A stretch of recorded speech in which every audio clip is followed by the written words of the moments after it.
மாண்புமிகு பேரவைத் தலைவர் அவர்களே,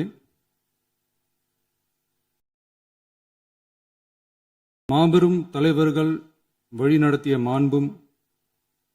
மாபெரும் வரலாற்று சிறப்பு கொண்ட இந்த சட்டமன்ற பேரவையின் 17வது சட்டமன்ற பேரவைக்கு நம்மையும் நம்ம தமிழக வெற்றிக் கழகத்தை சார்ந்த சட்டமன்ற உறுப்பினர்களையும் தேர்ந்தெடுத்து அனுப்பின நிரந்தரமாக என் நெஞ்சில் குடியிருக்கும் தாயன்புமிக்க தமிழக மக்கள் அனைவருக்கும்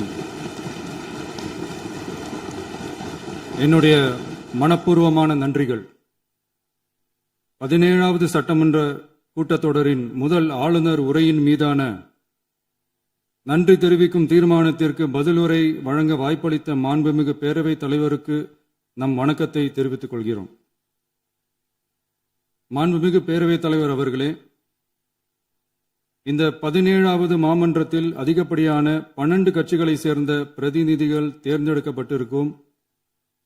நாம கொள்கை ரீதியாகவும் நிலைப்பாடு ரீதியாகவும் வேறுபட்டு இருந்தாலும் மக்கள் பணி செய்வதுதான் நம்ம எல்லாருக்கும் பிரைமரியா இருக்கிற ஒரே எய்ம். அந்த வகையில தான் நம்ம எல்லாருமே நம்ம மக்களால் அங்கீகரிக்கப்பட்டு சட்டமன்றத்திற்கு வந்திருக்கிறோம். அதனால நாம கருத்தால் வேறுபட்டாலும் மக்கள் சேவை என்ற நோக்கத்துல நம்ம மாநிலம் சார்ந்த விஷயங்கள்ல நாம எல்லாரும் ஒன்றிணைந்து பயணிச்சா நம்ம தமிழ்நாடு என்னைக்கும் எதிலையும் முதன்மை மாநிலமாக திகழும். ஆளுநர் உரைக்கு நன்றி தெரிவிக்கும் தீர்மானத்தில் பேசின மாண்புமிகு உறுப்பினர்களுக்கு நன்றி.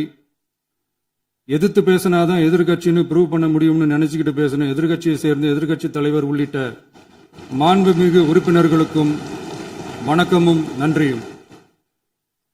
பதிலுரை வழங்குற அதே நேரத்தில் நம்மளை சட்டமன்ற உறுப்பினராக தேர்ந்தெடுத்த பெரம்பூர் தொகுதி மக்களுக்கு நம்மளோட நெஞ்சார்ந்த நன்றிகள். அதே மாதிரி ராஜினாமா பண்ணிட்டாலும் நம்மளை தேர்ந்தெடுத்த திருச்சி கிழக்கு மக்களுக்கும் இந்த மன்றத்தில் நம்மளோட நன்றியை பதிவு செய்கிறோம். அப்புறம் நம்மளோட அரசியல் பயணத்தை பற்றியும் கொஞ்சம் பதிவு செய்ய விரும்புகிறோம். நாம ஏதோ ஷூட்டிங்லேருந்து நேராக வந்து சிஎம் ஆன மாதிரியே சில பேர் ஒரு இமேஜ் கிரியேட் பண்ணுறாங்க. அவங்களுக்கு அவங்க ஆசைப்படுற லாங்குவேஜ்லேயே சொல்கிறோம், அது வெறும் ரீல் தான், ரியல் கிடையாது. ஒரு சாதாரண நடிகனாக நம்ம கெரியர் தொடங்குச்சு. அப்புறம் அப்படியே சின்சியராக உழைச்சி மேலே வந்தோம். நம்ம கெரியரில் நாம் மேலே வந்ததுக்கு இந்த விஜய் ஒருத்தன் மட்டுமே காரணம் இல்லை, அவனோட உழைப்பு மட்டுமே காரணம் இல்லை. இந்த விஜயோட உழைப்புக்கும் உயர்வுக்கும் பின்னாடி இருக்கிற ஒட்டுமொத்த தமிழ்நாட்டு மக்களோட அன்பும் அரவணைப்பும் தான் காரணம். ஒவ்வொரு வீட்டில் இருக்க ஒவ்வொருத்தரும் நம்மளை அவங்க வீட்டில் ஒருத்தனா ஏற்றுக்கிட்டது தான் நமக்கு கடவுளும் மக்களும் தந்த மிகப்பெரிய வரம். அதுக்காகவே கடவுளுக்கு சமமான நம்மளோட சொந்தங்களான தமிழக மக்கள் அனைவருக்கும் மீண்டும் மீண்டும் நன்றி. இப்படி நம்மளை தாயன்போடு அள்ளி அரவணைச்ச தமிழ்நாட்டு மக்களுக்கு நாம் எப்படியெல்லாம் துணையாக இருந்தோம், எப்படியெல்லாம் மக்களோட மக்களா இருந்தோம்னு சொல்றேன். 1990ஸ்லயே ரசிகர் மன்றமா இருந்தப்பவே மக்களுக்கு துணையா நிற்க ஆரம்பிச்சோம். அதுக்கப்புறம் நற்படி மன்றமாகவும் அதுக்கப்புறம் விஜய் மக்கள் இயக்கமாகவும் மாறி மக்களோட மக்களா நின்றுகிட்டு இருந்தோம். 2008 ஈழத் தமிழருக்கு ஆதரவா உண்ணாவிரதம் போராட்டம் செஞ்சோம். போர் முடிவுக்கு வரணும், நம்ம தொப்புள் கொடிய உறவுகளான ஈழத் தமிழர்களுக்கு பாதுகாப்பான நிம்மதியான ஒரு வாழ்வு கிடைக்கணும்னு அன்னைக்கே கோரிக்கை வச்சோம். 2009 ஆரம்பிச்ச விஜய் மக்கள் இயக்கம் வழியா நம்மளோட மக்கள் நல பணிகளை எக்ஸ்டெண்ட் அண்ட் எக்ஸ்பேண்ட் பண்ணிக்கிட்டே வந்தோம். கல்விக்கு துணையா இருந்தோம், சோசியல் சர்வீஸ் செஞ்சோம், வெள்ள நிவாரணத்துல துணையா இருந்தோம், கொரோனா காலத்துல மக்களுக்கு தோள் கொடுத்தோம். விலையில்லா விருந்தகம், குருதியகம், முட்டைப்பால் ரொட்டி திட்டம், விழியகம், பயிலகம், நூலகம், இப்படி பல வழியில மக்களுக்கு துணையா இருந்தோம். அப்புறம் நம்மளோட திரைப்படங்கள்ல நம்மளால முடிஞ்ச வரைக்கும் ஊழல் எதிர்ப்ப சொன்னோம், சமூக நீதியை சொன்னோம், கல்வியை பத்தி சொன்னோம், அரசியலை பத்தி சொன்னோம். அரசியலை பத்தி பேசுனதுனால நம்ம படங்கள் சந்திச்ச இதுவரைக்கும் சந்திக்கிற பிரச்சனையை பத்தி எல்லாருக்குமே தெரிஞ்சதுதான். இது மட்டும் இல்லாம 2011 நாகப்பட்டினத்துல மீனவர் பிரச்சனைகளுக்கு ஆதரவா ஒரு பெரிய பொதுக்கூட்டம் நடத்தினோம். மீனவர்கள் மீதான தாக்குதலை கண்டிச்சு பேசி அதுல நம்மளோட எதிர்ப்பை பதிவு செஞ்சோம். 2017 ஜல்லிக்கட்டு போராட்டத்தில் தமிழர் பண்பாட்டு உரிமைக்கான நம்மளோட ஆதரவை தெரிவித்தோம். 2018 ஸ்டெர்லைட் போராட்டம் துப்பாக்கி சூட்ல பாதிக்கப்பட்ட நம்ம சொந்தங்களை நேர்ல சந்திச்சு ஆறுதல் சொன்னோம். 2021 உள்ளாட்சி தேர்தலில் விஜய் மக்கள் இயக்க வேட்பாளர்கள் போட்டியிட்டு ஜெயிச்சாங்க. கல்வி விருது விழா நடத்தி சிறந்த மதிப்பெண் பெற்ற மாணவ மாணவிகளுக்கு ஊக்கத்தொகையும் பரிசும் கொடுத்தோம். 2024 தமிழக வெற்றி கழகத்தை ஆரம்பிச்ச உடனேயே CAA-வை எதிர்த்து அறிக்கை விட்டோம். அரசியல் கட்சி ஆரம்பிச்சு விழுப்புரம் மாவட்டத்தில் விக்கிரவாண்டியில நம்மளோட முதல் மாநில மாநாட்டிய வெற்றி கொள்கை திருவிழாவை நடத்தினோம். தந்தை பெரியார், பெருந்தலைவர் காமராஜர், அண்ணல் அம்பேத்கர், வீரமங்கை வேலுநாச்சியார், மக்கள் சேவகர் அஞ்சலை அம்மாள்னு நம்மளோட 5 கொள்கை தலைவர்கள் அறிவிச்சோம். இந்தியாவிலே 2 பெண் ஆளுமைகளை கொள்கை தலைவர்கள் அறிவிச்ச ஒரே கட்சி நம்ம டிவிக்கு மட்டும்தான் என்ற பெருமையோடு அறிவிச்சோம். பெரியார் சொன்ன மாதிரியே அவர் சொன்னதுல நமக்கு ஏற்புடையதை மட்டும் எடுத்துக்கிட்டோம். அவரோட கடவுள் மறுப்பு கொள்கையில நமக்கு உடன்பாடு இல்லைன்னு ஓப்பனா அறிவிச்சோம். நமக்கு கடவுள் நம்பிக்கை உண்டுன்னு அறிவிச்சோம். யாரோட நம்பிக்கைக்கும் நாம் எதிரானவங்க இல்லைன்னு தெளிவா அறிவிச்சோம். பெண் கல்வி, பெண்கள் முன்னேற்றம், சமூக சீர்திருத்தம், சமூக நீதி, இப்படி பெரியாரோட கருத்துக்களை நிறையவே ஏத்துக்கிட்டோம்னு அறிவிச்சோம். அண்ணல் அம்பேத்கரோட சம வாய்ப்பு, சம நீதி, சமத்துவத்தை ஃபாலோ பண்ணுவோம்னு அறிவிச்சோம். பெருந்தலைவர் காமராஜரோட மதச்சார்பின்மையை ஏத்துக்கிட்டதோட அவரோட நேர்மையான நிர்வாகத்தையே ஒரு கொள்கையா ஏத்துக்கிட்டோம்னு அறிவிச்சோம். வீரமங்கை வேலு நாச்சியாரோட மண் மீட்பையும் சமூக நல்லிணக்கத்தையும் பின்பற்றுவோம்னு அறிவிச்சோம். மக்கள் சேவகர் அஞ்சலை அம்மாளோட விடுதலை வேட்கையையும் மக்களோட வாழ்வாதாரத்துக்காக உறுதியாக நிற்கிறதையும் பின்பற்றுவோம்னு சொன்னோம். எல்லாருக்கும் எல்லாமும் கிடைக்கணும், எம் மதமும் நம் மதம்னு சொல்லி மதச்சார்பற்ற சமூக நீதி தான் நம்ம கொள்கைன்னு அறிவிச்சோம். நம்ம கொள்கை எதிரி யாரு, அரசியல் எதிரி யாருன்னு ஓப்பனா அறிவிச்சோம். எல்லாத்துக்கும் மேல பிறப்புக்கும் எல்லா உயிர்க்கும்ன்றத நம்மளோட அடிப்படை அரசியல் கோட்பாட்டா அறிவிச்சுட்டு தான் அரசியலுக்கே வந்தோம். நம்ம மதுரை மாநாட்டில் நம்மளோட தேர்தல் அரசியல் மற்றும் ஆட்சி அதிகார அரசியல் வழிகாட்டியா அறிஞர் அண்ணாவையும் புரட்சி தலைவர் எம்ஜிஆரையும் ஏத்துக்கிட்டதா அறிவிச்சோம். அப்புறம் இன்னனையும் நாம இங்க பதிவு செஞ்சே ஆகணும். எல்லாரும் கட்சி ஆரம்பிச்சுட்டு தான் ஒவ்வொரு வீட்டுக்குள்ளேயும் போவாங்க. ஆனா நாம ஒவ்வொரு வீட்டுக்குள்ளேயும் போனதுக்கு அப்புறம் தான் கட்சியவே ஆரம்பிச்சிருக்கிறோம்.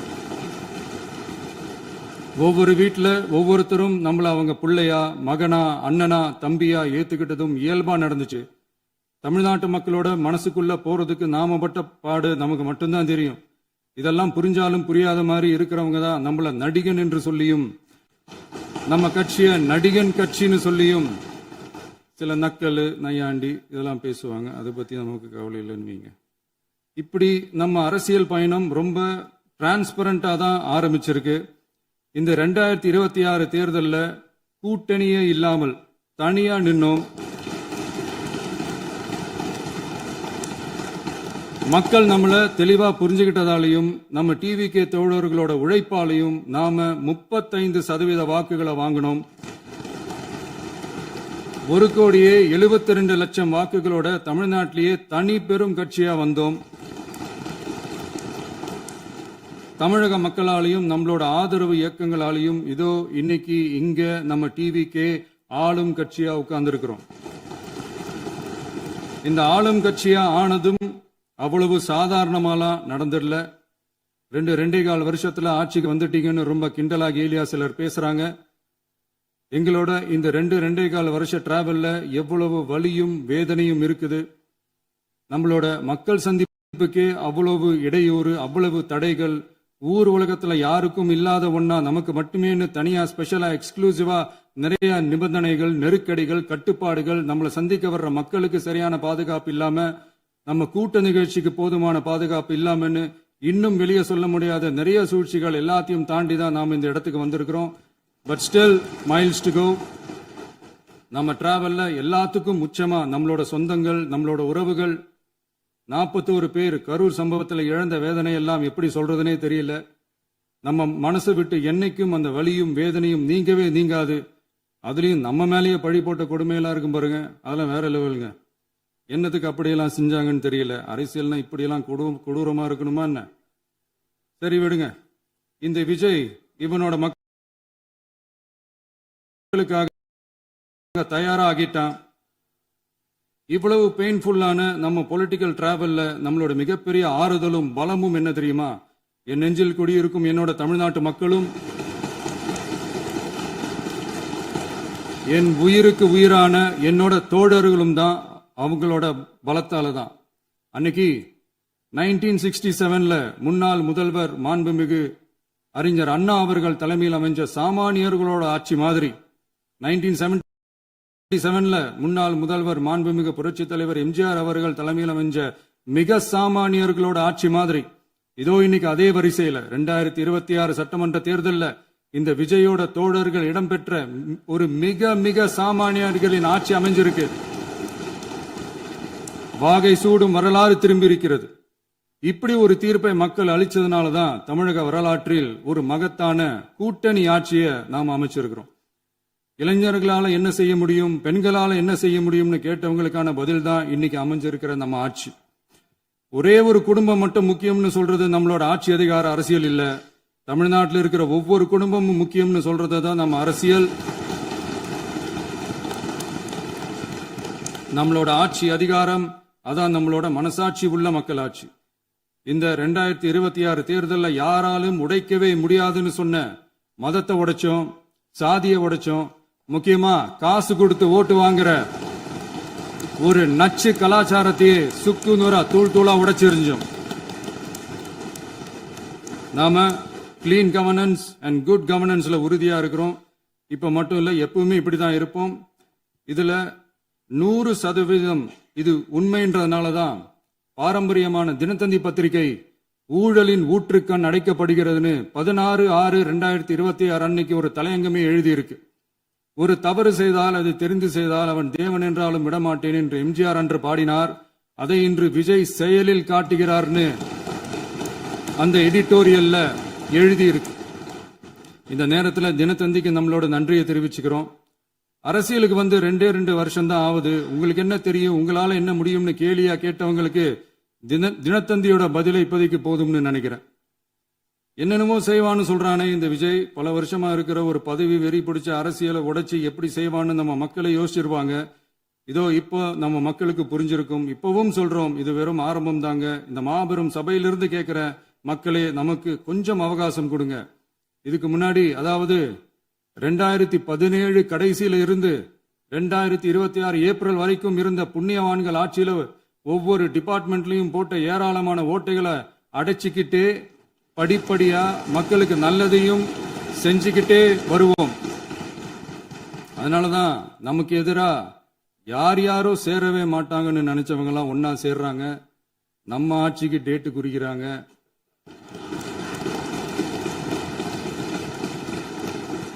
சரி, அவங்கள நம்ம மக்களே பார்த்துப்பாங்க, அதை விடுங்க. நாம ஆட்சிக்கு வந்து சரியா 40 நாள் ஆகுது. அதுக்குள்ள என்ன செஞ்சீங்கன்னு கேட்கிறாங்க. ஒரு லிஸ்ட் ஒன்னு சொல்றேன் கேளுங்க. பெண்கள் பாதுகாப்புக்காக சிங்கப்பெண் சிறப்பு படை, 200 யூனிட் வரை கட்டணமில்லா மின்சாரம், போதைப் பொருள் ஒழிப்புக்காக தனிப்படை, குறுவை நெல் சாகுபடியை ஊக்குவிப்பதற்காக 134.83 கோடி சிறப்பு தொகுப்பு திட்டம், வழிபாட்டு தலம், ஸ்கூல், பஸ் ஸ்டாண்டுன்னு அதுக்கு பக்கத்தில் இருக்கிற 717 மதுபான கடைகள் மூடப்பட்டன. அங்க வேலையில் இருந்தவர்களுக்கு வேறு கடைகளில் வேலை, கவனிக்கப்படாமல் விடப்பட்ட அம்மா உணவகங்கள் புதுப்பிக்கப்பட்டன. பத்திரப்பதிவு துறையில் பகல் கொள்ளைக்கு புல் ஸ்டாப் வைக்கப்பட்டுள்ளது.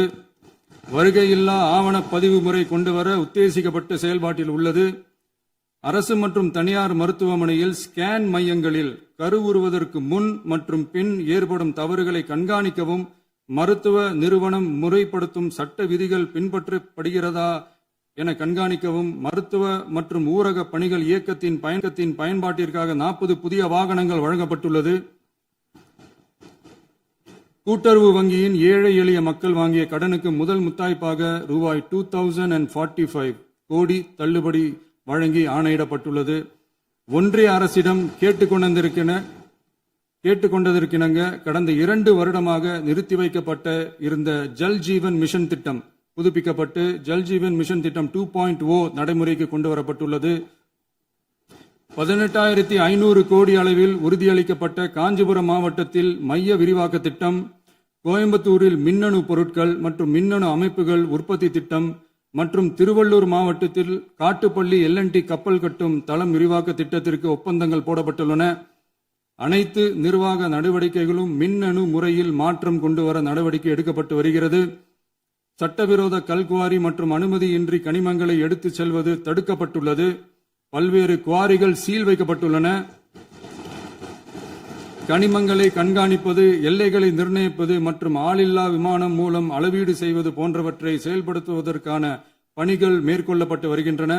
அனைத்து துறைகளிலும் அலுவலர் தலையீடு இல்லாமல் லஞ்ச லாவண்யமற்ற தமிழகத்தை உருவாக்க அனைத்து நடவடிக்கைகளும் முடுக்கிவிடப்பட்டுள்ளது. இதெல்லாம் சாம்பிள் தான், இன்னும் இருக்கு. இந்த வெறும் 40 நாளுக்குள்ளேயே இவ்வளவு செஞ்சிருக்கோம்னா இனி வர்ற நாட்கள்ல கொஞ்சம் கொஞ்சமா படிப்படியா ஸ்டெடியா உழைச்சி லஞ்சலாவணம் இல்லாத, ஊழல் இல்லாத, பெண்களுக்கு பாதுகாப்பான, சுதந்திரமான, டிரான்ஸ்பரண்டான தமிழ்நாட்டை நம்ம சொந்தங்களான தமிழக மக்களுக்கு தர்றதுதான் நம்மளோட ஒன் அண்ட் ஒன்லி டார்கெட். கண்டிப்பா அதை நிறைவேற்றியே காட்டுவோம். 8 கோடி மக்கள் நம்மளோட இருக்கிறப்போ ஏங்க இதை செய்ய முடியாது? மாண்புமிகு பேரவைத் தலைவர் அவர்களே, தமிழ்நாட்டின் கருவூலம் எப்படி திசை மாறி உருமாறி தேய்ந்து ஓய்ந்து கிடைக்கிறதுன்னு சொன்னாங்க. திசை மாறி உருமாறி தேய்ந்து ஓய்ந்துன்னு வசனம் மாதிரி ரைமிங்கா இல்லாம வளமான இலக்கியமா இதே சபையில பேசினவங்களோட திறமையான ஆட்சியில நடந்த நிதி மேலாண்மையை பத்தி வெள்ளை அறிக்கையா வெளியிட்டோம். வெள்ளை அறிக்கை வந்ததிலிருந்தே கண்ணை கட்டுதுங்க. அந்த காலத்துலதான் பிள்ளையோ பிள்ளை தொல்லையோ தொல்லைன்னு சொன்னாங்க. அதே மாதிரி தாங்க அவங்க ஆட்சியாலையும் அவங்களாலையும் இன்னைக்கு தமிழ்நாட்டுக்கே தொல்லையோ தொல்லை. இப்படி ஒரு நிலைமையை உண்டாக்கி வச்சுட்டு இவங்க சொல்றாங்க நமக்கு ஆட்சி செய்ய தெரியாதுன்னு. நம்ம அமைச்சர்களுக்கும் நம்ம சட்டமன்ற உறுப்பினர்களுக்கும் ஒன்னும் தெரியாதுன்னு. ஆமாங்க, எங்களுக்கு தெரியாதுதான். எங்க சட்டமன்ற உறுப்பினர்களுக்கும் அமைச்சர்களுக்கும் மக்கள் பணி செய்ய தெரிஞ்ச அளவுக்கு மக்கள் பணத்தை சுருட்ட தெரியாதுதான்.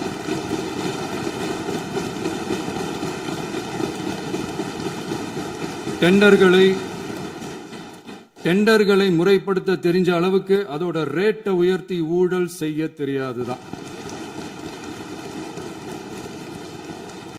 பதவி உயர்வு வழங்கவும் பணி இடமாற்றம் கலந்தாய்வு நடத்தவும் தெரியுமே தவிர பதவி உயர்வுக்கும் பணியிட மாற்றத்திற்கும் பணம் பறிக்க தெரியாதுதான்.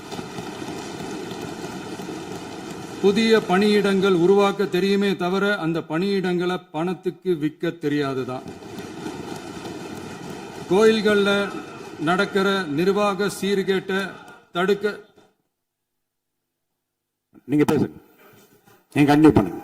கோயில்கள்ல நடக்கிற நிர்வாக சீர்கேட்டை தடுக்க தெரியுமே தவிர கோயில் பணத்தை கொள்ளையடிக்க தெரியாதுதான். தங்கத்தை உருக்கி தாரை வார்க்க தெரியாதுதான். கனிம வளத்தை பாதுகாக்க தெரிஞ்ச அளவுக்கு கனிமத்தை வித்து கொள்ளையடிக்க தெரியாதுதான். அரசு வருமானத்தை அரசு கஜானாவுக்கு மாத்த தெரிஞ்ச அளவுக்கு அந்த பணத்தை தனிப்பட்ட கஜானாவுக்கு மடை மாத்த தெரியாதுதான். போதை கலாச்சாரத்தை தடுக்க தெரிஞ்சவங்களுக்கு போதை கலாச்சாரத்தை வளர்க்க தெரியாதுதான். நம்ம குடும்பத்தில் இருக்கிற பாட்டி, அம்மா, அக்கா, தங்கச்சி, குழந்தைங்களை, பெண்களை மதிக்க தெரிஞ்சவங்களுக்கு ஓசி பஸ், 1000 ரூபாய் கேஸ், இப்படியெல்லாம் பேச தெரியாதுதான். எங்க உறுப்பினர்களுக்கும் அமைச்சர்களுக்கும் மக்கள் சேவை தெரிந்த அளவிற்கு சுயநல தேவையை செஞ்சிக்க தெரியாதுதான். அதனாலதான் சொல்றோம், எங்களை பார்த்து எதுவும் தெரியாதுன்னு சொல்றவங்களுக்கு சொல்றோம், இதெல்லாம் எங்களுக்கு தெரியாதுதான். உங்களை மாதிரி முறைகேடுகளை செய்யறத நாங்க தெரிஞ்சுக்கவும் போறதில்ல, தெரிஞ்சுக்கவும் ஆசைப்படல. அத கடைசி வரைக்கும் எங்களுக்கு தெரியாமலே இருந்துட்டு போகட்டும். அதனால நாங்களும் எங்க மக்களும் வெரி வெரி ஹாப்பி தான். மாண்புமிகு பேரவைத் தலைவர் அவர்களே, எதிர்ப்பவர்கள் எதிர்க்கட்சி என்பதற்காக எங்கள் ஆட்சி மீது 1000 பழி போடலாம். ஆனாலும் தமிழக மக்களுக்கு உண்மையை உணர்த்த வேண்டியது நம்மளோட கடமை. மின்வெட்டை பொறுத்தவரை தமிழ்நாடு மின்மிகை மாநிலமாக இருந்தாலும் கடந்த காலங்களில் ஏற்பட்ட நிர்வாக குளறுபடிகளும் மின்சார சாதனங்கள் மற்றும் மின் மாற்றிகளில் ஏற்படும் பழுதாலும் வேண்டுமென்றே சிலரின் நடவடிக்கைகளாலும் இந்த மின்வெட்டிற்கு காரணமாக உள்ளது.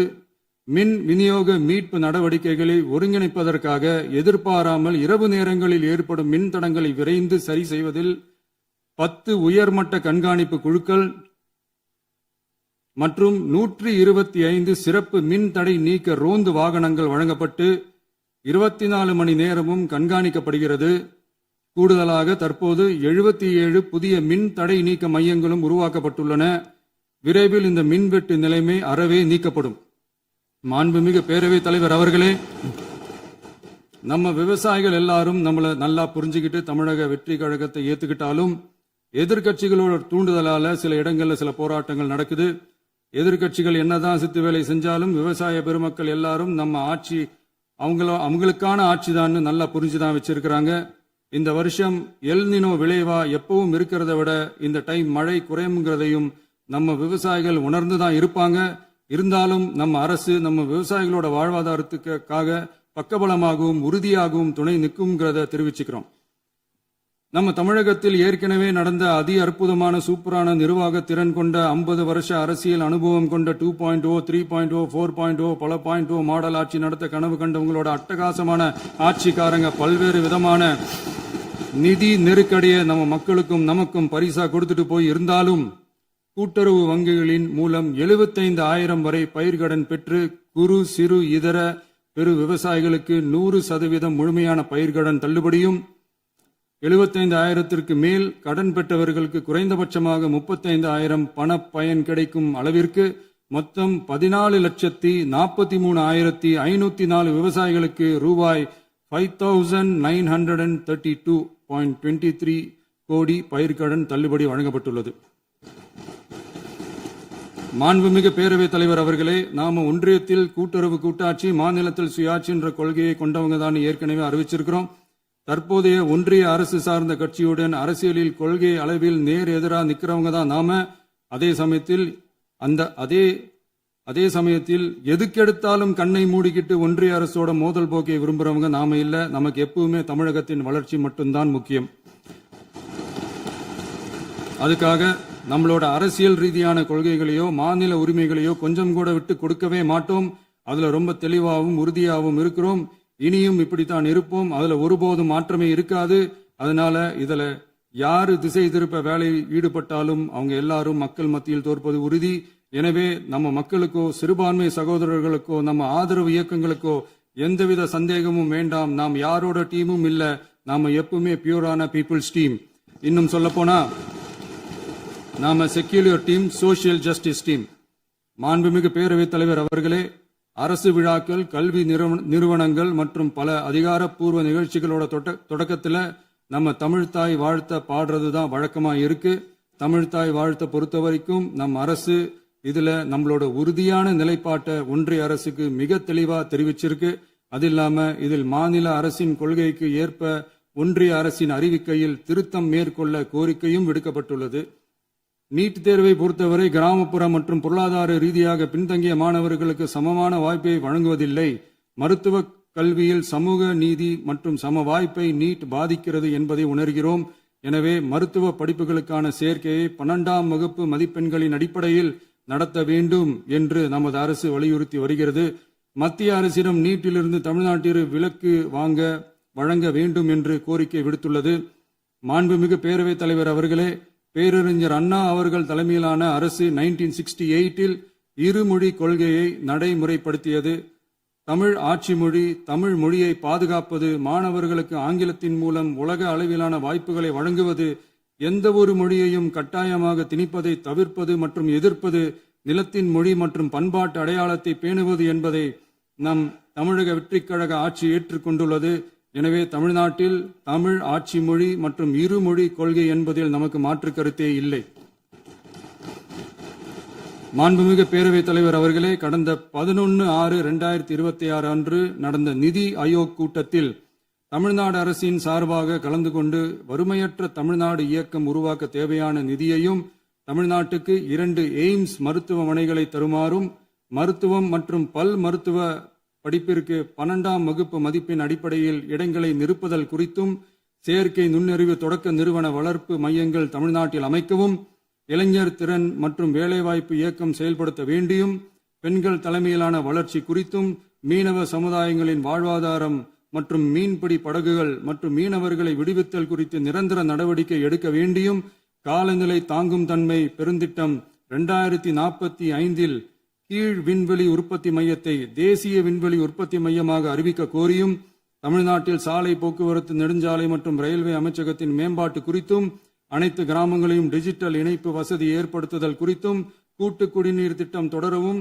அரசின் விழாக்களில் தமிழ்தாய் வாழ்த்துக்கான முதலிடத்திற்கான கோரிக்கையும், மேகதாது அணை கட்டுமான நிறுத்தத்தை உறுதிப்படுத்தவும், மாநிலத்தின் மீது மும்மொழி கொள்கையை வற்புறுத்தாமல் புதிய கல்விக் கொள்கையை திணிக்காமல் தமிழகத்திற்கான கல்வித் தொகை ரூபாய் 3284 கோடியை விடுவிக்க கோரியும், ஆண்டுதோறும் 5 லட்சம் இளைஞர்களுக்கு உதவித் தொகையுடன் கூடிய பணியினை தொழில்நுட்ப பயிற்சி வழங்க ஒத்துழைப்பு வழங்குமாறும், ஒகேனக்கல் 3ஆம் கட்ட கூட்டு குடிநீர் திட்டத்திற்கான நிதி ரூபாய் 2283.40 விடுவிக்கவும், வேலை வாய்ப்பு மற்றும் வாழ்வாதாரத்துக்கான உத்தரவாத திட்டத்தின் கீழ் வேலை வாய்ப்புகளை உருவாக்க உடனடி நடவடிக்கை மேற்கொள்ள வேண்டியும் மற்றும் திருக்குறளை தேசிய இலக்கியமாக அறிவிக்குமாறும் தமிழ்நாடு சார்பில் பேசியுள்ளோம் என்பதை தெரிவித்துக் கொள்கிறோம்.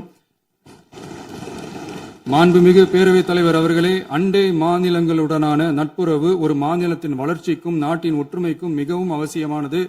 தமிழ்நாடு தனது அண்டை மாநிலங்களுடன் நதி நீர் பங்கீடு, பொருளாதாரம், கல்வி, கலாச்சாரம் மற்றும் போக்குவரத்து துறைகளில் நல்லுறவை பேணி வருகிறது. பரஸ்பர மரியாதை, ஒத்துழைப்பு மற்றும் கூட்டாட்சி தத்துவத்தின் அடிப்படையில் அண்டை மாநிலங்களுடனான நட்புறவை வலுப்படுத்தவும் நமது ஆட்சியில் காக்கப்படுகிறது. மாண்புமிகு பேரவைத் தலைவர் அவர்களே, சட்டம் ஒழுங்கை பத்தி பேச்சு வந்தது. சட்டம் ஒழுங்கு சரியா இருக்கணும் அப்படின்றதுல எங்களுக்கு மாற்று கருத்தே கிடையாது. கண்டிப்பா லா அண்ட் ஆர்டர் கரெக்டா இருக்கணும், கரெக்டா இருக்கும், இருக்க வைப்போம். அதே மாதிரி பெண்கள் பாதிக்கப்படுறதையும் இங்க யாராலையும் சகிச்சுக்கவே முடியாது. அதுக்கான கடுமையான நடவடிக்கைகள் நம்ம அரசு எடுத்துக்கிட்டு இருக்கிறோம். இந்த சிங்கப்பெண் சிறப்பு அதிரடி படை கூட அதுக்கான ஒரு ஃபர்ஸ்ட் ஸ்டெப் தான். அதே மாதிரி இந்த போதைப் பொருள் நடமாட்டம், அதை கண்ட்ரோல் பண்றதுக்கும் நம்ம அரசு கடுமையான நடவடிக்கைகள் எடுத்துக்கிட்டு இருக்கிறோம். அதையும் கண்டினியூ பண்ணி எடுப்போம். மாண்புமிகு பேரவைத் தலைவர் அவர்களே, இப்ப நான் சொன்ன இந்த பிரச்சனைகள்லாம் இந்த 2026 போன மாசம் மே மாசம் 10ஆம் தேதி புதுசா வந்துடல. இதெல்லாம் பல வருஷமா இருக்கிற பிரச்சனைகள் தான், பல வருஷமா கண்டுக்காம விட்ட பிரச்சனைகள் தான். இன்னைக்கு எதிர்கட்சிக்காரங்க அதை பத்தி கேட்கும் போது எனக்கு அது அக்கறையா தெரியல, அவதூறு அரசியலா தான் தெரியுது, பழி போடுற அரசியலா தான் தெரியுது. இப்படி அவதூறு பழி போடுறவங்கள பார்த்து ஒன்னே ஒன்று தான் கேட்கணும்னு தோணுது. கடந்த 9-10 மாசமா நம்ம ஸ்டேட்ல சட்டம் ஒழுங்கு டிஜிபியே இல்லை. சட்டம் ஒழுங்கு டிஜிபியை போடுங்கன்னு சொல்லி எல்லாம் ஓஞ்சி போயிட்டோம். போன ஆட்சியில் நடந்ததுக்கெல்லாம் இப்பதான் விடையே கண்டுபிடிக்கிறோம் நம்ம ஆட்சியில்.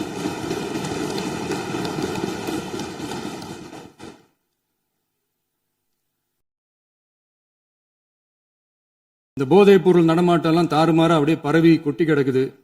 இதெல்லாம் இனிஷியல் ஸ்டேஜ்லயே யார் கண்ட்ரோல் பண்ணியிருக்கணும்? போலீஸ் டிபார்ட்மெண்ட் அப்போ யார் கையில இருந்தது?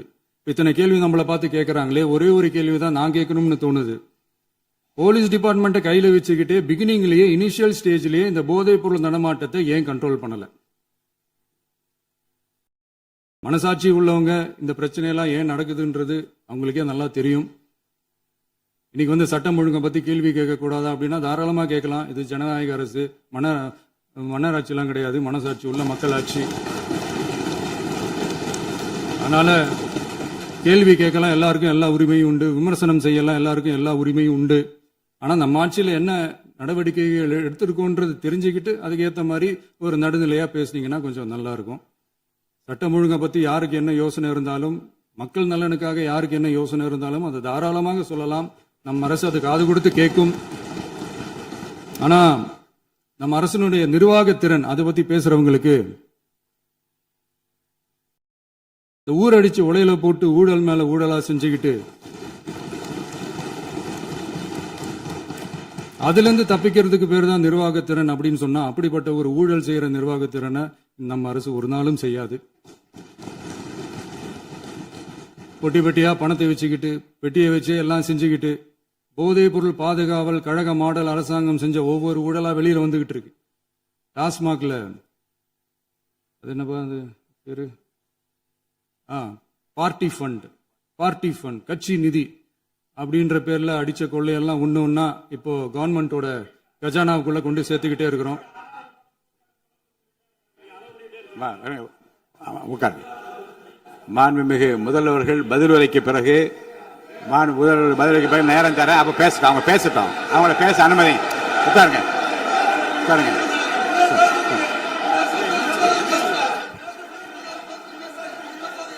மாண்புமிகு அலோவ் பண்றேன் உட்காருங்க. மாண்பு உறுப்பினர்கள் நீங்க இங்க உட்காருங்க, அமைதியா உட்காரு. நீங்க எல்லாம் உட்காருங்க. உட்காருங்க உட்காருங்க. மாண்புமிகு நீங்க எல்லாரும் உட்காருங்க உட்காருங்க உட்காருங்க உட்காருங்க உட்காருங்க. அமைதியா உட்காருங்க. இருங்க உட்காருங்க. அப்புறம் நீங்க என்ன உட்காருங்க. நான் கொடுப்பேன், உட்காருங்க. நான் பாயிண்டா வர கொடுங்க, நான் கொடுக்குறேன். உட்காருங்க உட்காருங்க உட்காருங்க உட்காருங்க உட்காருங்க உட்காருங்க உட்காருங்க உட்காருங்க உட்காருங்க உட்காருங்க உட்காருங்க. மாண்புமிகு முதல்வர் அவர்கள் கோர்வையாக நிதானமாக சொல்லிக்கொண்டே இருக்கிறார். நீங்க குறிப்பெடுத்து வைத்துக் கொள்ளுங்கள். பேசி முடித்தவுடன் நான் உங்களுக்கு அவகாசம் தருகிறேன். நீங்க ஒண்ணு சொல்லுங்க, என்ன என்பது நீங்க சொல்லுங்க. உங்க சொல்லுகிற வாய்ப்பை நான் உங்களுக்கு தருகிறேன். இப்போது மாண்புமிகு முதலமைச்சர் உங்கள் உரையை தொடரலாம்.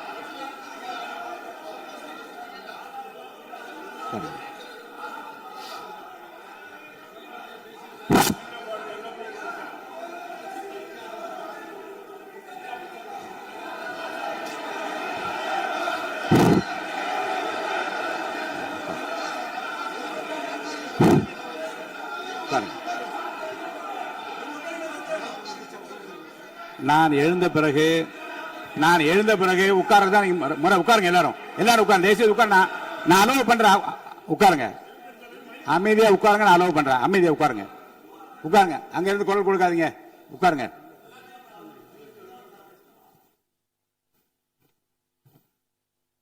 இனிமையான இந்த விவாதத்தில்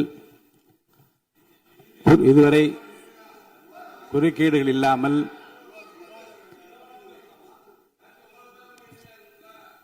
கொஞ்சம் அமைதியா இருங்க.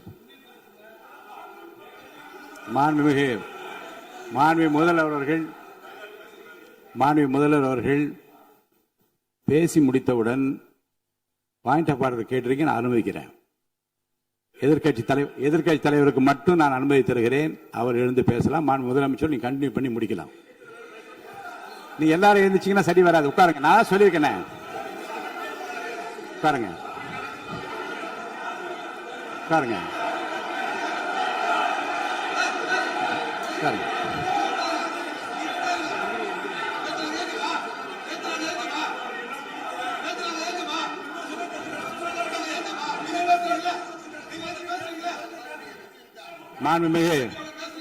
மாண்பு உறுப்பினர்கள் அமைதி காக்க வேண்டும். நேற்று எதிர்க்கட்சி தலைவர் பேசுகிற போதும் அவர் பேசுகிற எல்லாவற்றுக்கும் நான் அனுமதி அளித்தேன். அதுல பாயிண்ட் ஆஃப் கேளுங்க. அந்த விவாதத்தில் கேளுங்க. இப்போதும் மாண்புமிகு முதலமைச்சர் அவர்கள் பேசி முடித்த பிறகு நான் உங்களுக்கு அதுக்குரிய அவகாசத்தை தருகிறேன். நீங்க கேள்வி கேளுங்க. கேட்கிற உரிமையும் விளக்கத்தை பெற்றுக்கொள்ள உரிமை உங்களுக்கு இருக்கிறது. அதற்கு அவகாசம் நான் தருகிறேன்.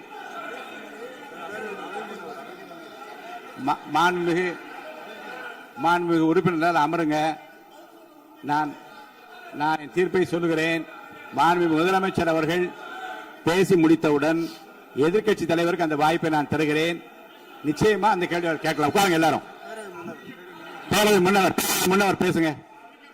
மாண்பு பேரவைத் தலைவர் அவர்களே, இன்று இவர்கள் முயற்சி செய்வது அவர் ஆளுங்கட்சியாக இருக்கின்ற போது இருங்க, நான் சொல்லிடுறேன் பிளீஸ். ஒரே நிமிஷம் நான் சொல்லிடுறேன் பிளீஸ். ஆளும் கட்சியாக இருக்கின்ற போது நீங்கள் சொன்ன ஒரே வார்த்தை, நாங்கள் பேசி முடித்ததற்கு பிறகு குறிப்பிடுத்துவிட்டு நீங்கள் எந்த கேள்வி வேண்டுமானாலும் கேட்கலாம் என்று ஒரு முறையை நீங்கள் பின்பற்றினீர்கள். அதே முறையை இப்போது பின்பற்ற வேண்டும் என்று கேட்டுக்கொள்கிறேன். பள்ளிக்கல்வித்துறை அமைச்சர்.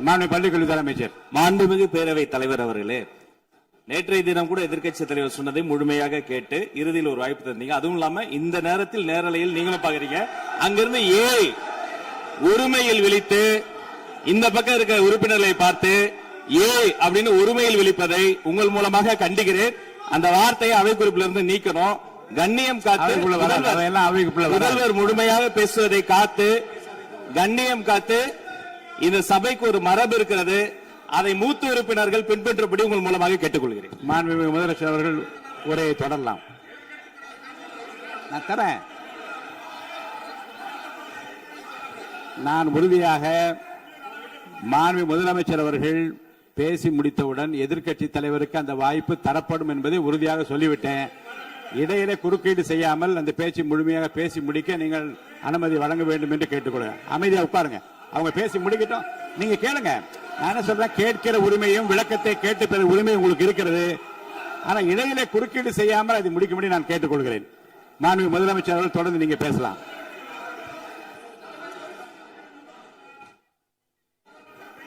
எதிர்க்கட்சி தலைவர் அவர்கள் உங்கள் கட்சியினுடைய உறுப்பினரை அமைதிப்படுத்த வேண்டும் என்று நான் கேட்டுக்கொள்கிறேன். உங்களுக்கு வாய்ப்பு தரவில்லை என்றால் அவர் எழுந்து நிற்பதில் நியாயம் இருக்கிறது. வாய்ப்பு தரப்போகிறேன். மாண்பு முதலமைச்சர் அவர்கள் பேசி முடித்தவுடன் உங்களுக்கு வாய்ப்பு தரப்படும்.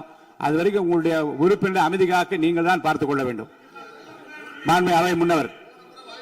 மாண்பு பேரவைத் தலைவர் அவர்களே, அவர் அப்போது சொன்னது வேறு, இப்போது நடந்து கொள்கிற முறைகள் வேறாக இருக்கிறது. அன்றைக்கு அவர் சொல்லுகிற போது அமைச்சர் அத்தனை பேரும் பேசி முடித்ததற்கு பிறகு உங்களுடைய கருத்துக்கள் ஏதாவது தெரிவிக்கலாம். இப்போது பின்பற்றினால் நன்றாக இருக்கும். நீங்கள் அதற்காகத்தான் சொன்னீர்கள். முதலமைச்சர் பேசியதற்கு பிறகு எதிர்க்கட்சி தலைவர் அவர்கள் பேசுவதற்கு வாய்ப்பளிக்கிறோம் என்று சொல்லியிருக்கிறார்கள். ஆகவேதான் அந்த வாய்ப்பை நீங்கள் இல்ல அது பதில் சொல்லணும்னு கேட்டிருக்காங்க. பதில் சொல்லணும் சொல்லியிருக்காங்க. பதில் சொல்லினா தங்க பிரச்சனை இல்ல. அப்படி இல்ல.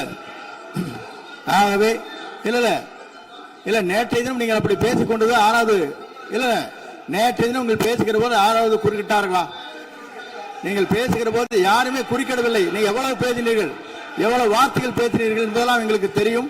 யாருமே அதில் குறுக்கிடவில்லை. இது முதலமைச்சர், எங்கள் முதலமைச்சர் எதிர்க்கட்சி தலைவர் பேசுகிற போது யாரும் குறுக்கிட வேண்டாம் என்று சொன்னார்கள். அதை நாங்கள் பின்பற்றினோம். ஆனால் இன்றைக்கு நீங்கள் பின்பற்றவில்லை என்பதால் வேதனையாக இருக்கிறார். முன்னவர் நேற்று எதிர்க்கட்சி தலைவர் பேசுகிற போது அடுக்கடுக்காக குற்றச்சாட்டுல வைத்தார்.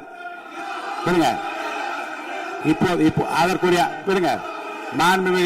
மாண்புமிகு பொதுப்பணித்துறை அமைச்சர் கூட காலையில் அலுவலகத்தை சந்தித்து அவர்கள் சாட்டிய குற்றச்சாட்டுகளுக்கெல்லாம் ஆதாரங்களை எல்லாம் நான் கொண்டு வந்திருக்கிறேன் என்று சொன்னேன். நான் நேற்று அந்த விஷயம் நேற்றோடு முடிந்து விட்டது. ஆதாரங்களை கொடுங்கள். தக்க நேரத்தில் இதை பற்றி சொல்ல வேண்டிய நேர்ந்தால் நான் இதெல்லாம் ஆய்வு செய்து உரிய நேரத்தில் அவை குறிப்பிட்டு ஏற்றுவதற்கு முன்பாக அவரிடம் காட்டி அதற்கு பிறகு அதை பற்றி முடிவெடுக்கும் என்று நான் சொன்னேன். இப்போதும் சொல்லுகிறேன், மாண்பு முதலமைச்சர் அவர்கள் பேசிக் கொண்டிருக்கிறார். பேசி முடிக்கட்டும். எதிர்க்கட்சி தலைவருக்கு உறுதியாக நான் வாய்ப்பு தருவேன். அவர் கேள்விகளை முன்வைக்கலாம், விளக்கங்களை பெறலாம். இப்போதைக்கு பேரவைத் தலைவர் என்ற முறையில் என்னுடைய முடிவு இதுதான். அவையில் இருக்கக்கூடிய உறுப்பினர்கள் அமரும்படி நான் கேட்டுக்கொள்கிறேன். நான் முதலமைச்சர் அவர்கள் பேச வேண்டிய போ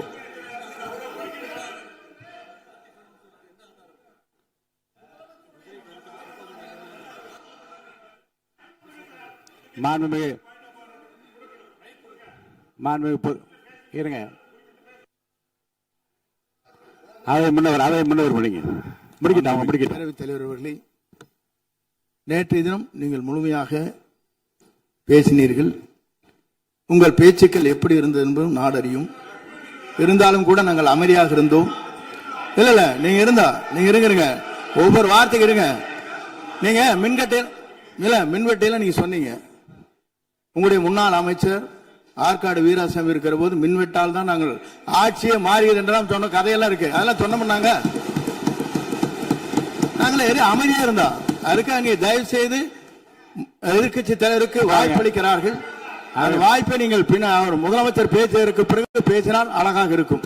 அதை முன்னர் பள்ளி கல்வித்துறை அமைச்சர் மாண்புமிகு பேரவைத் தலைவர் அவர்களே, அவர் ஒரே ஒரு வார்த்தையை தான் சொன்னார். பார்ட்டி ஃபண்ட் என்ற வார்த்தையை கேட்டு எதிர்க்கட்சி நண்பர்கள் கோபப்படுகிறார்கள். ஆனால் அதன் மீது உங்களுக்கு பாயிண்ட் ஆஃப் ஆர்டர் தருவதாகவும் நீங்கள் சட்டப்பேரவைத் தலைவர் சொல்கிறீர்கள். நேற்றைய தினம் இதே போல வெற்றி தலைவர் அவர்களினுடைய வழிகாட்டில் வளர்ந்த நாங்கள் சகிப்புத்தன்மையோடு அவர்கள் பல வார்த்தைகள் சொன்னார்கள். புதிதாக சோஃபா மாடல் என்றார்கள், குதிரை பேரம் என்றார்கள், எத்தனையோ வார்த்தைகள் சொன்ன போது சகிப்புத்தன்மையோடு அதை கேட்டு பொறுமையாக இருந்தோம். இவர்கள் குதிரை பேரம் எல்லாம் அவைக்குள் நீக்கப்பட்டு விட்டது. சரி, சோஃபா மாடல் என்று சொன்னார்கள். ஆதாரம் கேட்டு இப்படி எழுந்து நாங்கள் கொந்தளிக்காமல் ஒரு சட்டமன்றத்தில் ஒரு உறுப்பினர் எப்படி நடந்து கொள்ள வேண்டும் என்பதற்கு எடுத்துக்காட்டாக தமிழக வெற்றி கழகத்தின் உறுப்பினர்கள் நடந்து கொண்டார்கள். இப்போது மதிப்பிற்குரிய எதிர்க்கட்சி தலைவர் அவர்களே, உங்கள் ஊடாக நான் கேட்பது என்னவென்றால், அவர்களினுடைய கட்சி உறுப்பினர்களை அவர் அமைதிப்படுத்தி முதல்வர் அவர்கள் உரையை முழுமையாக கேட்டு சகிப்புத்தன்மைக்கு சட்டமன்றத்தில் இந்த பக்கம் மட்டுமல்ல அந்த பக்கமும் எடுத்துக்காட்டாக இருப்பதற்கு அவர் வழிவகை செய்ய வேண்டும் என்று உங்கள் மூலமாக கேட்டுக்கொள்கிறேன். பொதுப்பணித்துறை அமைச்சர்.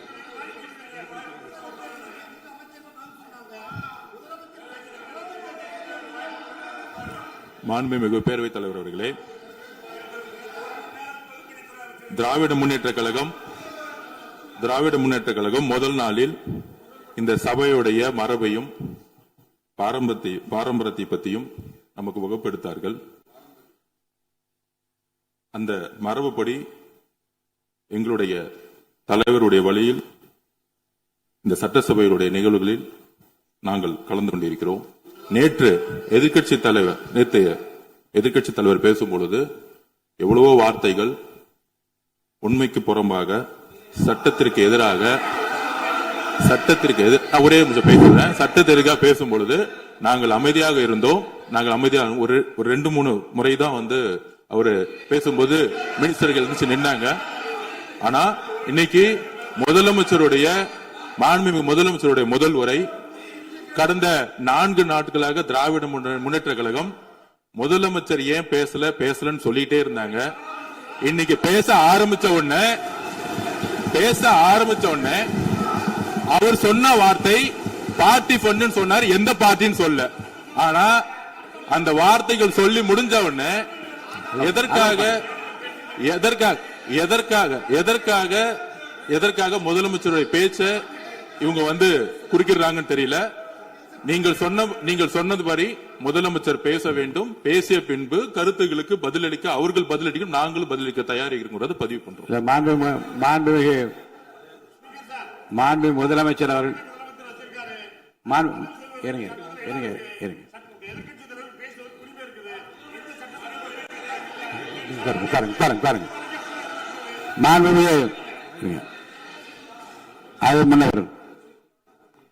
மரபு இருக்கிறது, எப்போது வேணும் பாயிண்ட் ஆஃப் ஆர்டர் இருக்கலாம். இருந்தாலும் கூட நீங்க இந்த மரபை நீங்க கடைபிடிச்சீங்களா உங்க ஆட்சியில?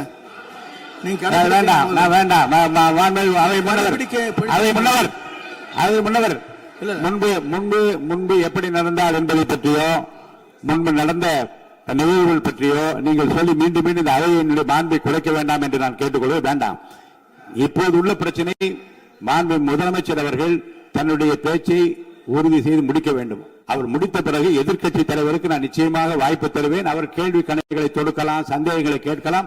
விளக்கம் தருவதற்கு மாண்பு முதலமைச்சர் அவர்கள் தயாராக இருக்கின்றார். அமைதியாக அமரும்படி நான் கேட்டுக்கொள்கிறேன். இப்போது நான் அனுமதிக்க முடியாது. மாண்பு முதலமைச்சர் உரையை தொடரலாம்.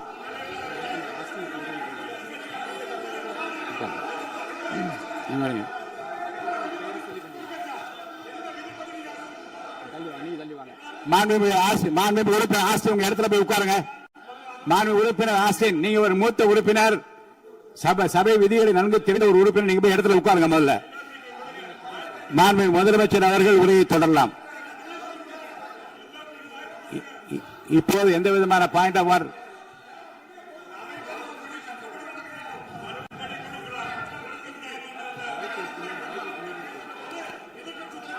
நான் வாய்ப்பு இல்லை என்று சொன்னால் நீ எழுந்து நிற்பதிலே நியாயம் இருக்கிறது.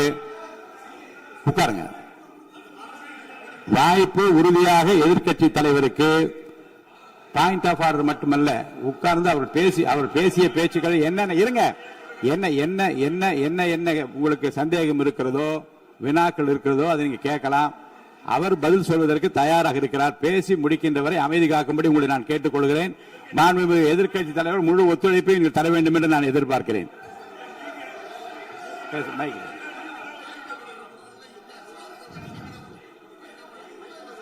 மைக் கொடுங்க. மாண்புமிகு எதிர்க்கட்சி தலைவர், பேரவைத் தலைவர், நீங்க உட்காருங்க. நேற்று நான் பேசும்போது சில அமைச்சர்கள் குறுக்கிட்டு பேசினாங்க. அதற்கு நீங்க அனுமதி கொடுத்தீங்க. அது மாதிரி இன்னைக்கு முதலமைச்சர் பேசும்பொழுது சில வார்த்தைகள், தவறான வார்த்தைகள் பேசுறாரு. அவர் பார்ட்டி ஃபண்ட் அப்படின்னு சொல்லியிருக்கிறாரு. அவர் அமைச்சர் அவரு அந்த பார்ட்டி ஃபண்ட் எந்த பார்ட்டின்னு கூட சொல்ல தைரியம் இருந்தா சொல்லுங்க, நாங்க அதெல்லாம் ஃபேஸ் பண்ண தயாரா இருக்கோம். எதையும் ஆதாரத்தோடு எதையும் பேசுங்க. நீங்க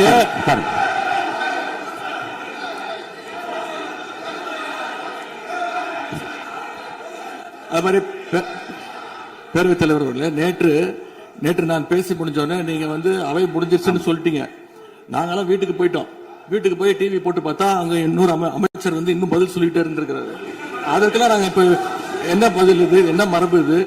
நீங்க இப்ப பேசிக்கிட்டே இருப்பீங்களா? நாங்க அதை பார்த்துக்கிட்டே இருக்கணுமா?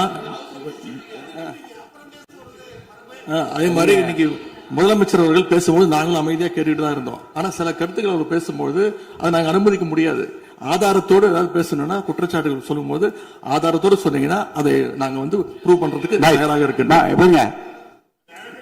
மாண்புமிகு உறுப்பினர் அவர்கள் இருங்க. நேற்று மாண்புமிகு எதிர்க்கட்சி தலைவர்கள் பேசியதும், மாண்புமிகு பொதுப்பணித் தலைவர்கள் பேசியதும் ஆதாரம் இல்லாமல் பேசக்கூடாது என்று நான் சொன்னேன். ஆய்வு செய்து நீக்கப்பட வேண்டியது நீக்கும் என்று சொன்னேன். இப்போது மாண்புமிகு முதல்வர் அவர்கள் பேசி முடிக்கட்டும். நீங்கள் கூறிய கருத்துப்படி அதில் ஆதாரங்கள் இல்லாத குறிப்பாக இருந்தால் அதை நீக்குவதற்குரிய உரிமை எனக்கு இருக்கிறது.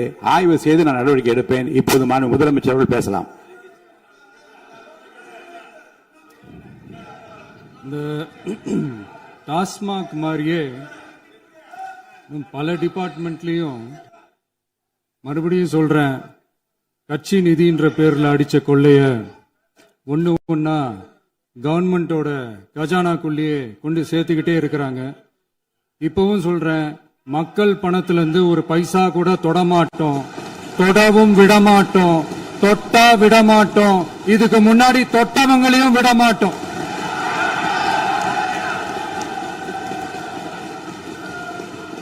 ஒவ்வொரு ஊழலா வெளியில வரும் போலயே, ஒவ்வொரு வேஷமா கலைஞ்சிரும் போலயே இங்க இருக்கிற நிறைய பேரு நடுங்கி போய் இதுல நம்ம மேல அவதூறு வேற. இப்ப புதுசா ஒரு வெப்பன் ஒண்ணு கொண்டு வந்திருக்காங்க. அது என்ன தெரியுமா? அவங்க தயவால தான் நம்ம ஆட்சி நடக்குதான். மக்கள் தயவால இந்த ஆட்சி நடந்துகிட்டு இருக்கு. மனசாட்சி உள்ள சக்திகளோட ஆதரவால இந்த ஆட்சி நடந்துகிட்டு இருக்கு. நாங்க தான் அனுப்பி வச்சோம் அப்படின்றாங்களே. அனுப்பி வச்சவங்களுக்கு மினிஸ்ட்ரியில இடம் கொடுத்தா ஏன் கதறீங்க? ஏன் இவ்வளவு கோவம்? ஏன் இவ்வளவு கதறல்ஸ்?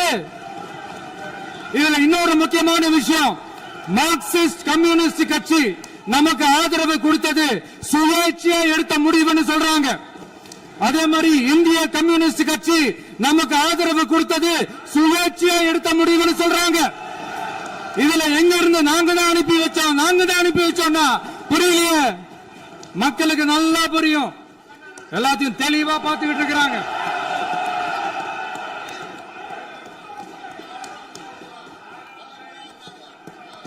முதலமைச்சர் கண்டினியூ பண்ணலாம். மாண்பு முதலமைச்சர்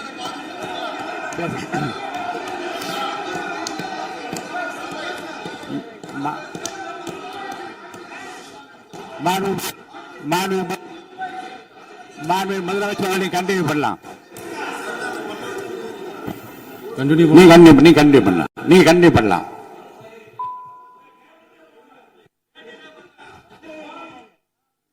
இந்த சமூக நீதி அரசுன்னு சொல்றவங்களை பார்த்து கேட்கிறேன், நம்ம பட்டியலின சகோதரர்களுக்கு எத்தனை அமைச்சர் பதவி கொடுத்தீங்கன்னு கொஞ்சம் சொல்ல முடியுமா? ஆனா நம்மளுடைய அரசுல 8 அமைச்சர் பதவிகள் யாருக்கு? நம்ம பட்டியலின சகோதரர்களுக்கு.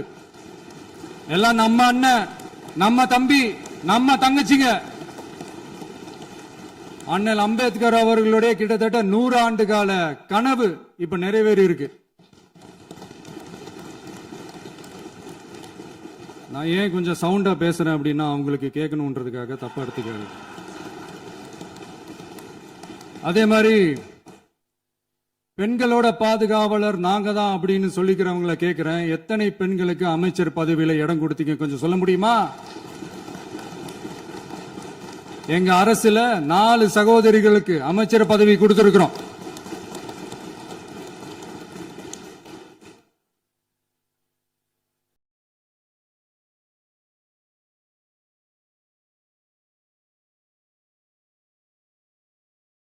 அதனால மக்களால் நிராகரிக்கப்பட்டு மக்களால் அகற்றப்பட்டவங்களுக்கு ஒன்னே ஒன்று சொல்லிக்கிறோம், தப்பே செய்ய மாட்டோம், ஊழலே செய்ய மாட்டோம், நேர்மையா தான் இருப்போம், நியாயமா தான் இருப்போம் அப்படின்னு சொல்றவங்களால மட்டும்தான் கூட்டணி ஆட்சி அமைக்க முன்வரும். ஆட்சியிலையும் பங்கு, அதிகாரத்திலையும் பங்கு கொடுக்க முன்வரும். ஊழல்லையே ஊறி போனவங்களால இந்த கூட்டணி ஆட்சியோ ஆட்சியிலையும் பங்கோ அதிகாரத்திலையும் பங்கு கொடுக்க முன்வராது. மெஜாரிட்டி இருந்தாலும் தரமாட்டாங்க, மெஜாரிட்டி இல்லைனாலும் தரமாட்டாங்க. கேட்டா ரெடிமேடா ஒரு பதில் ஒண்ணு வச்சிருப்பாங்க, கூட்டணி ஆட்சியை மக்கள் விரும்ப மாட்டாங்கன்னு. அதே மக்கள் தான் இப்ப அவங்கள பார்த்து சிரிக்கிறாங்க. நான் பதவியேற்ற அன்னைக்கு கொஞ்சம் டைம் அவகாசம் கேட்டேன். எதுக்கு கேட்டேன்? நிதி நிலைமைலாம் கொஞ்சம் மோசமா இருக்குது, அதெல்லாம் கொஞ்சம் சரி செஞ்சுக்கிட்டு படிப்படியா கொஞ்சம் கொஞ்சமா நான் கொடுத்த வாக்குறுதிகள்லாம் செயல்படுத்துவேன், அதுக்காக கொஞ்சம் டைம் அவகாசம் கேட்டேன். நான் ஏதோ வேற எதுக்காகவோ வேற யாருக்காகவோ ஏதோ அவகாசம் கேட்ட மாதிரி. அடுத்து இங்க சபையில இல்லாதவங்களை பத்தி பேச வேண்டாம்னு நினைக்கிறேன்.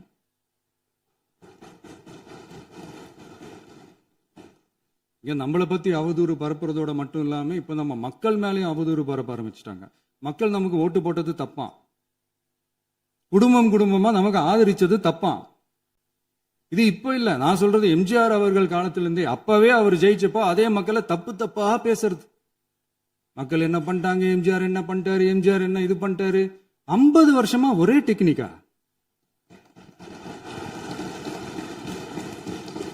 டெக்னாலஜி எல்லாம் மாறி வேற எங்கேயோ போயிட்டு இருக்கு. பஸ் இதுல கொஞ்சம் டெக்னிக்காச்சும் கொஞ்சம் மாத்தினா கொஞ்சம் நல்லா இருக்கும். அதனால மக்களுக்கு யூஸ்ஃபுல்லா இருக்கிற மாதிரி இந்த ஆக்கப்பூர்வமான கருத்துக்களோ ஆக்கப்பூர்வமான யோசனைகளோ இருந்தா சொல்லுங்க, அதை நாங்க டெஃபரெண்டா எடுத்துக்கிறோம். ஆனா அதை விட்டுட்டு இந்த நக்கல், நையாண்டி, சம்பந்தம் இல்லாத பேச்சு இதெல்லாம் பேசிட்டு அப்புறம் முதல்வர் பதில் சொல்லல, முதல்வருக்கு பதில் சொல்ல தெரியல அப்படின்னா அப்புறம் என்ன சோஃபா மாடல் ஆட்சியா? அது என்னன்னு புரியறதுக்கே எனக்கு ரொம்ப நாள் ஆச்சு. இந்த sofa set, table chair, teapoy, furniture பிசினஸ்லாம் வேற எங்க வெளியில போய் பண்ண சொல்லுங்க. அப்படி அந்த பிசினஸ் தான் பண்ணணும்னா நிறைய பிசினஸ் பண்ற மாதிரி வெளியில போய் பண்ண சொல்லுங்க, இங்க சட்டசபைக்குள்ள வேணாம். அதனால ஆக்கப்பூர்வமான கருத்துக்கள் இருந்தா சொல்லுங்க, டெஃபினட்டா அது சரியா இருந்தா நாங்க ஏத்துக்கிறோம். எனக்கு ஒரு குட்டி கதை ஒண்ணு ஞாபகம் வருது, சொல்லாமா? ஒரு ஊர்ல ஒரு பெரியவர் வெயில் ரொம்ப ஜாஸ்தியா இருக்குன்னு சொல்லிட்டு கண்ணுக்கு மேல கை வச்சுக்கிட்டு இப்படி சுத்தி முத்தி தேடிக்கிட்டு இருந்தாராம். அப்ப கூட இருந்த ஒரு சின்ன பையன் என்ன தேடுறீங்க அப்படின்னு கேட்டானா. அதுக்கு அந்த பெரியவர் சொன்னாரா, அது ஒண்ணு இல்ல தம்பி, உங்க அப்பா இங்கதான் இருப்பாருன்னு சொன்னாங்க, அதான் தேடிக்கிட்டு இருக்கேன். எங்க உங்க அப்பாவையா காணோம்?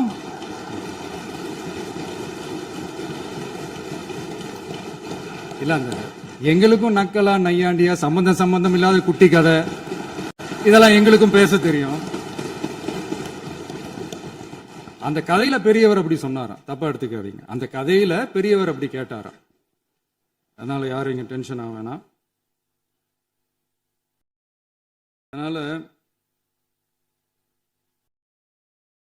இன்னொரு இந்த என்னுடைய உரையை முடிக்கிறதுக்கு முன்னாடி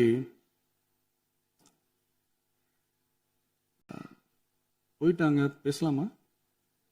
நிறைய உங்க கருத்துக்களை நீங்க முழுமையாக மன நிறைவோடு பேசலாம்.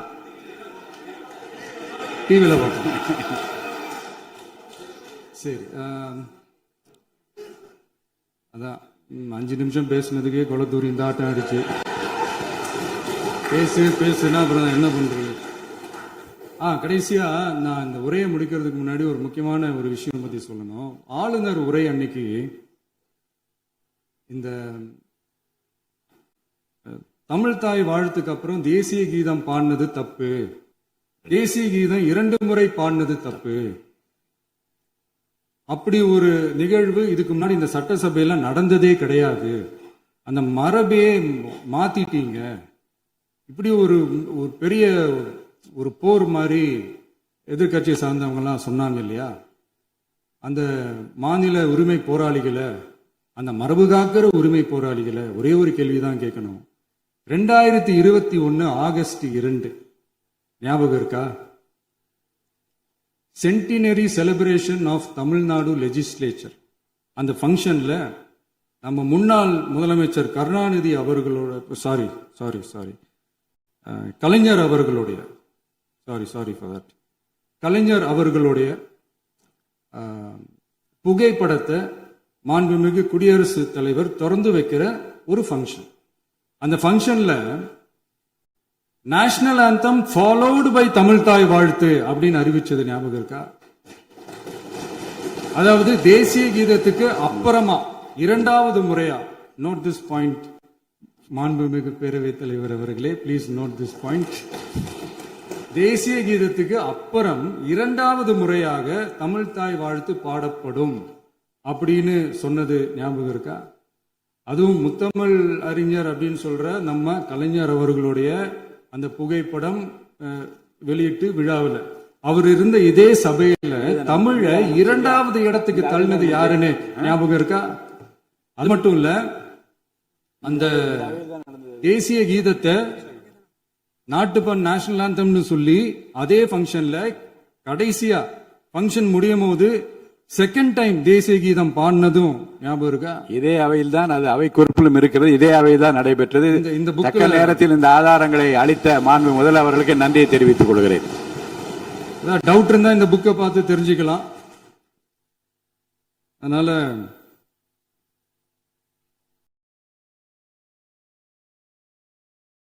இதெல்லாம் கேட்டா என்ன சொல்லுவாங்கன்னா, அது ஜனாதிபதி கலந்துகிட்ட ஃபங்க்ஷன், அதெல்லாம் அப்படிதான், அதெல்லாம் கண்டுக்க கூடாது அப்படின்னு சொல்லுவாங்க.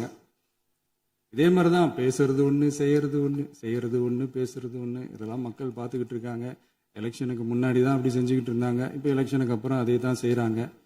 இந்த விஜயையும் சாமானியர்களின் உண்மையான சமூக நீதி அரசையும் அவமானப்படுத்துறதுக்கு தான் அவங்களோட அந்த பொலிட்டிக்கல் சீனியாரிட்டி அது பயன்படுத்துது போல. சரி, செய்யட்டும் செய்யட்டும், நல்லா செய்யட்டும்.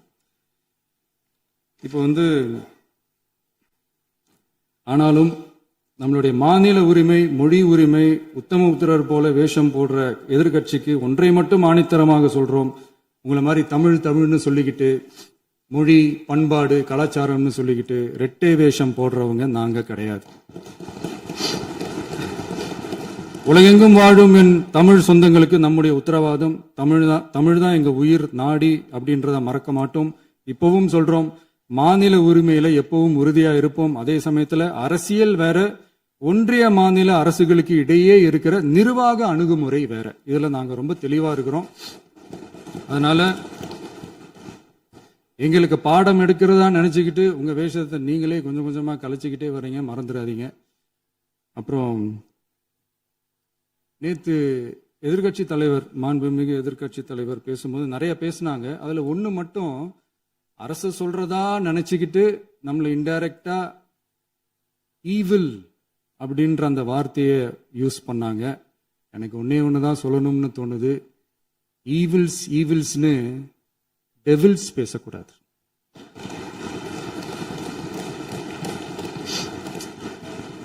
அவங்க இருந்திருந்தா ஒரு ஆக்ஷன் பண்ணணும்னு எனக்கு தோணுச்சு.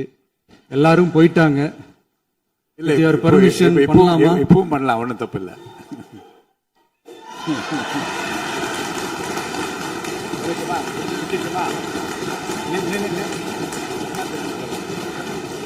யார் சொல்லுங்க?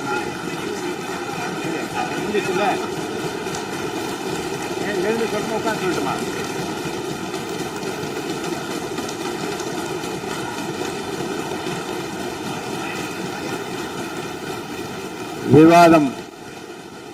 விவாதம் முடிவுற்றது.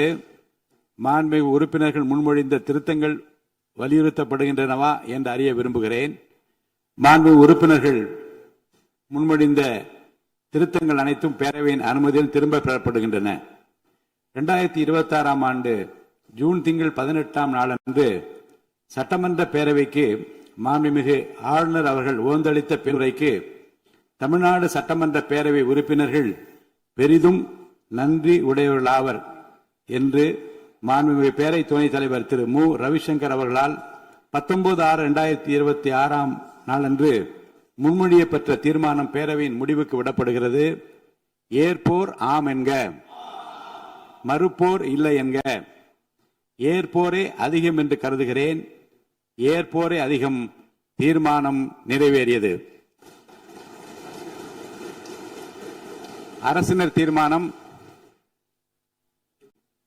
பேரவை மீண்டும் கூடும் நாள் குறிப்பிடப்படாமல் ஒத்திவைக்கப்பெறும் தீர்மானம். மாண்புமிகு பேரவை முன்னவர் அவர்கள். மாண்புமிகு பேரவைத் தலைவர் அவர்களே, பேரவை விதி 25(1) கீழ் 1 படி பேரவை மீண்டும் கூடும் நாள் குறிப்பிடப்பெறாமல் ஒத்திவைப்பு பெறலாம் எனும் தீர்மானத்தை மொழிகிறேன். மாண்புமிகு பேரவை முன்னவர் அவர்களின் தீர்மானம் பேரவையின் முடிவுக்கு விடப்படுகிறது. ஏற்போர் ஆம் என்க. மறுப்போர் இல்லை என்க. மறுப்போரே இல்லை என்று கருதுகிறேன். மறுப்போரே இல்லை. தீர்மானம் ஒருமனதாக நிறைவேறியது. பேரவை மீண்டும் கூடும் நாள் குறிப்பிடப்பெறாமல் ஒத்திவைக்கப்படுகிறது. வணக்கம்.